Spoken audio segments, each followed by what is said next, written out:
Hi friends प्रतिदिनेर मतो आजकेरो चले एसेछि नतून एकटी भिडियो निये। आजकेर बानाबो भीषण ही मजादार भीषण ही सुंदर मिनी नक्शी पिठा। ताहले चलुन देखे निन एकबार रेसिपि। एर जोन्नो प्रथमे आमी एकटी कड़ाईते जल गरम करे निয়েছি, दिए दिलाम परिमाण मतो लवण, दिए दिलाम चालेर गुঁড়ো। এখন এই চালের গুঁড়োটাকে কিছুক্ষণ নাড়াচাড়া করে নিচ্ছি। নাড়াচাড়া করে একটা ডো বানিয়ে নিচ্ছি।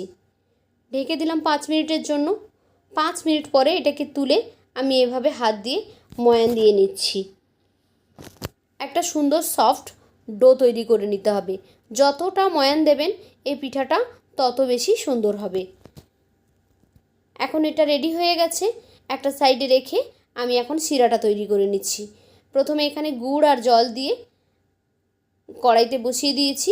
এটা ফুটে ফুটে একদম একটা তারের একটা চিপচিপা শিরা তৈরি হয়ে যাবে। হাত দিয়ে চেক করে দেখে নেবেন। এখন শিরাটা একটা সাইডে রেখে দিয়ে আমি এবারে পিঠাগুলো তৈরি করে নেব।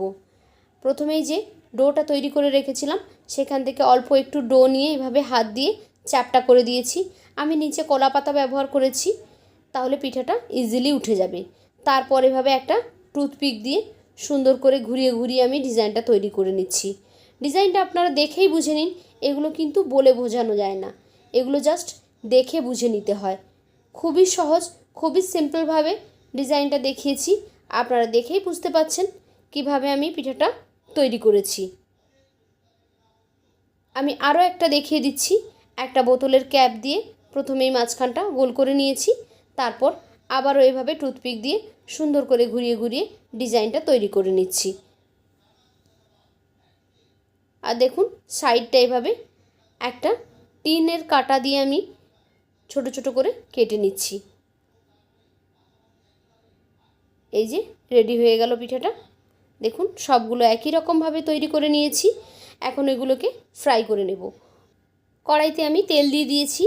তেলটা যখন হালকা গরম হবে তখন এই পিঠাগুলোকে এখানে ছেড়ে দেব। একদম হালকা গরম অবস্থায় কিন্তু আমি দিয়েছি, খুব বেশি তেলটা গরম হয়নি। যখন হালকা একটু ফ্রাই হবে তখন এগুলোকে উল্টে দিচ্ছি। উল্টে পাল্টে অল্প সময় নিয়ে এটাকে ভেজে নেব, কারণ এগুলোকে আর একবার আমি ভাজবো। প্রথমবার ভেজে নিয়েছি, দেখুন হালকা কালার এসেছে। এগুলোকে ঠান্ডা করে নিলাম, এরপর আবারও এগুলোকে ভেজে নিচ্ছি। দ্বিতীয়বার যখন ভেজে নেব তখন এর কালারটা কিন্তু অনেক বেশি সুন্দর আসবে আর অনেক বেশি ক্রিস্পি হবে, খেতেও অনেক বেশি ভালো লাগবে। উল্টে পাল্টে খুব সুন্দর একটা কালার আসা পর্যন্ত এগুলোকে আমরা ফ্রাই করে নেব। যতক্ষণ না গোল্ডেন ব্রাউন কালার আসছে ততক্ষণ এগুলোকে ফ্রাই করব। দেখুন খুব সুন্দর একটা কালার এসেছে। এখন এগুলোকে এই অবস্থায় তুলে নিচ্ছি।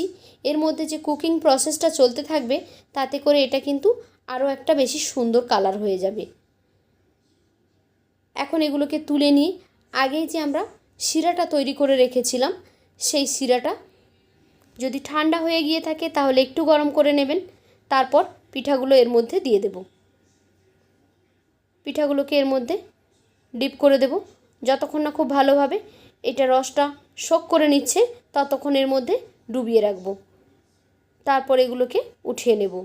দেখুন রেডি হয়ে গেল আমাদের মিনি নকশি পিঠা। তো কেমন লাগলো আপনাদের কাছে আজকের আমার এই রেসিপি?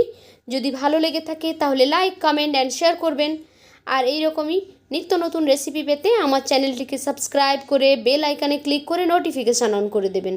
তাহলে যখনই আমি কোনো নতুন ভিডিও আপলোড করব সেই ভিডিওর নোটিফিকেশান সবার আগে পৌঁছে যাবে আপনাদের ফোনে। আর যারা ফেসবুক থেকে দেখছেন তারা প্লিজ আমার পেজটিকে ফলো করে দেবেন। তো আজকের মতো এই পর্যন্ত, ফিরে আসবো আগামীকাল নতুন একটি ভিডিও নিয়ে। ততক্ষণ সবাই ভালো থাকুন। টাটা।